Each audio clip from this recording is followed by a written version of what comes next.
we consider ourselves both a studio and a network on the interactive side.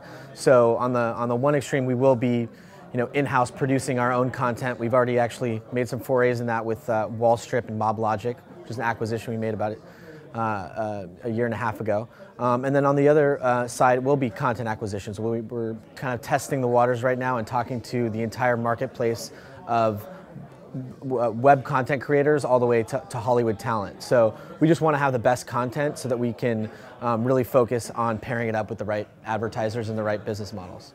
So a lot of I know Equal, who they're innovators, sure. Of course. They've put a lot of sort of sponsor messages into sure. videos, and a sure. lot of the early episodics are doing that. Is that going to continue? Is that a big opportunity? Yeah, I think it's going to continue, and I think it's going to become even more prominent as we move forward. So there's been a couple of examples of it. Of course, the Equal back in the days of Lonely Girl, which is now wrapping up.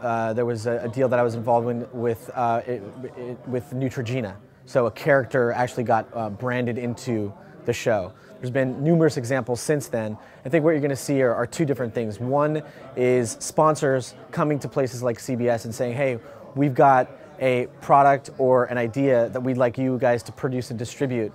And then on the flip side, there'll be ways for us as CBS and the network to say, here are a couple of really interesting things that we've gotten from the marketplace. Let's find a way to collaborate and intersect your products and your marketing messages to then make a successful project. I think it's very tough right now with pre-roll and post-roll and run-of-site ads to really make a profit. And I think that's what the issue's been. But I think when you actually embed the marketing message into the programming, you get a much higher value out of it, and it becomes much more of a mutually beneficial situation for the content creators, the network, and the studio, as well as the advertiser.